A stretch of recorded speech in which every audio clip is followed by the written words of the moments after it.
যারা সাদ সাহেবের কথা মানো, আজকের থেকে কইয়া গেলাম ওনার অনুসরণ যদি করো, নামাজও যাইতে গইলে অস্ত্র বোরদার জমাত হইয়া যাইয়া। যত জায়গায় বয়ান করতে, এর মধ্যে তিনি একটা উর্দু ভাষায় বলছিল, ক্যামেরা ওয়ালা মোবাইল ফগেটও নিয়ে নামাজ বলে নামাজ হবে না। এটা ওনার কথা। যতগুলি কথা আছে এর মধ্যে একটা কথা, ক্যামেরাওয়ালা মোবাইল ফগেটও রাখলে নামাজ হবে না। কেন নামাজ হবে না? উনি নিজেই বলছেন ব্যাখ্যা করিয়া, এই ক্যামেরাওয়ালা মোবাইলের মধ্যে আকাম কুকাম ছবি আছে, ল্যাংডা ছবি আছে, গুনার কাজ করার মতন জিনিস আছে। সুতরাং যেটা দিয়া গুনার কাজ করা হয়, যেটা দিয়া গুনার কাজ চলে, এটা ফগেটও থাকলে নামাজ হইতো না। এটা ওনার কথা। আরেকটা কথা উনি বলছে, ইমাম সাহেব, মুয়াজ্জিন সাহেব, মাদ্রাসার শিক্ষক, এরা লেখাপড়া করাইয়া মাদ্রাসাত পড়াইয়া ইমামতি কইরা মুয়াজ্জিনে কইরা এরা যে টাকা নেয়, এই টাকাগুলি হলো ব্যবসাখানার ওই ব্যবসাবিধির উপার্জিত সম্পদের চাইতে ওই ব্যবসাখানার বেডির উপার্জিত টাকার চাইতে আরো খারাপ। এটা ওনার কথা। তখন থেকে আমরা বলছি, হুজুর আপনি যে কথাগুলি বলতেছেন এগুলি কিতাবের সাথে মিলে না, হাদিসের সাথে মিলে না। সুতরাং আপনি ঠিক করুন, আপনি কথা ঠিক করুন। কার কথায় শুনে? উনি কই ঠিকই কইছি। উনি যদি ঠিক বইলা থাকে, আমি আপনাদেরকে একটা প্রশ্ন করি, যেই জিনিস দিয়া গুনার কাজ করা হয়, এই জিনিস সাথে রাখলে যদি নামাজ হয় না মনে করেন, তাইলে আপনাদেরকে জিজ্ঞাসা করি, আপনাদের কিন্তু লঙ্গির নিচে একটা জিনিস আছে, এটা দিয়া কিন্তু নেকির কাজও করা যায়, গুনার কাজও করা যায়। করা যায় না? পতিতালয়েও যাওয়া যায়, ফরিমনির দ্বারা যাওয়া যায়, হোটেলেও যাওয়া যায়, একই জিনিস। আবার বিয়া কইরা বেডির দ্বারা যাওয়া যায়, জিনিস একটা। ওই ইডা লইয়া যদি ক্যামেরাওয়ালা মোবাইল ফগেট রাখলে যদি নমাজ হয় না, তে হিডা লইয়া নমাজ হয় কেমনে?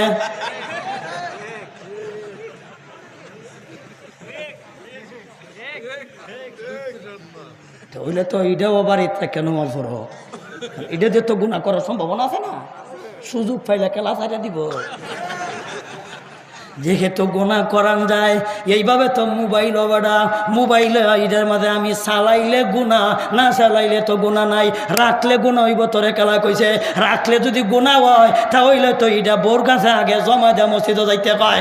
যারা সাদ সাহেবের কথা মানো, আজকের থেকে কইয়া গেলাম ওনার অনুসরণ যদি করো, নামাজও যাইতে গইলে অস্ত্র বোর দ্বারা জমাত হইয়া যাইয়া।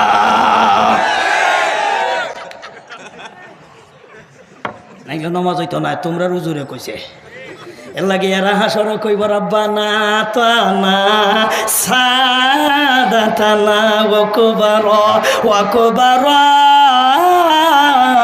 আনা ফাদাল্লানা সাবিলা। আল্লাহ বড়ডিরে ধরো, আল্লাহ হেরারে ধরো। হেরার দুইটা ব্যাখ্যা, একটা হলো নেতা, 7 শব্দের তুলো নেতা। আল্লাহ নেতারে ধরো, 2 নম্বর বড়ডারে ধরো, বড়ডা কেরারে। একটা হলো অভিভাবক, আর একটা হলো ইবলিচ্ছা। আল্লাহ কইব, বুঝলাম হেরারে ধরছি, তুই কমন লাগতো না, তোর কথায় কি আমি বিচার করবো বেটা?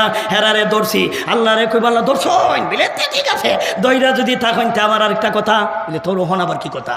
রব্বানা আতিহিম বুঝতে পারা, রব্বানা আতিহিম দিফাইনি মিনাল আযাবি ওয়ালআনহুম লানান কাবীরা। আল্লাহ বড়ডিরে যদি দইরাতা হ, তাহলে আমরার কথা কইল হিটিরে ডবল কিটনা দিও। সিঙ্গেল না ডবল? দেখেন তোমার নেতা, তুমি যে নেতা, তোমার অনুসরীরা আল্লাহরে কিতা কয়, আল্লাহ নেতারে ডবল কিটনা দিও।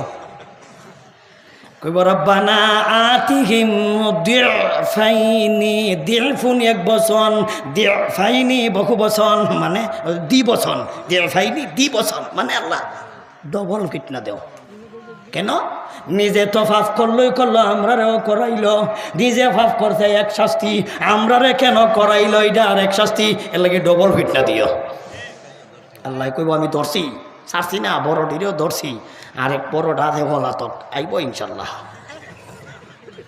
আর কয়েকটা পলাতক আছে, ধরবাম কি দেখো ধরবাম, যেদিরে ধরছি তো বিচার করবো, ওই আরো যেটি পলাতক আছে এটিরে বিদেশ থেকে আইনা বিচার করা হবে, অসুবিধা নাই, এটি বড় ঠিক। রব্বানা আতানা সাদাতানা ওয়া কুবারানা ফাআদাল্লুনা সাবিলা। আল্লাহ আমরা এরা অনুসরণ করার কারণে আল্লাহ আজকে জাহান্নামী, আজকে আমরা এরা জাহান্নামী বানাইছে, এরা আমরা আল্লাহ পথ ভ্রষ্ট করছে, এরা আমরা গুমরা করছে। ইদি তাবাররা আল্লাযীনা তুবিউ মিনাল্লাযীনা তাবাউ। আল্লাহ এই পর্যন্ত রেখে দিলাম। এটি কই আছে গেট কই আছে গেট বইয়া থাক। ইনশাল্লাহ পরে যদি আল্লাহ কোনোদিন তৌফিক দেন তে ভিতরে বিচার হইব, ভিতরে ওহন না, ভিতরে নিলে আরো ভিতরে মেলা কাম রয়েছে বাহি কি দেখুন। কারণ যে জিনিসগুলি ডিবাঙ্গে টেঙ্গে তৈরি গেছে, গাড়িটি সংস্কার করা লাগবে না। আর ফাঁসি টাসি যে ডিরে দিছ ইডি যে রশ্মি মশি ইডি ঘুরানো গেছে না, ইডি বিদেশ থেকে রশ্মি মশি আইনা লই সংস্কার করে লই কি দেখুন। আপাতত এখানে রেখা দিলাম, তদন্ত চলক নাকি দেখা,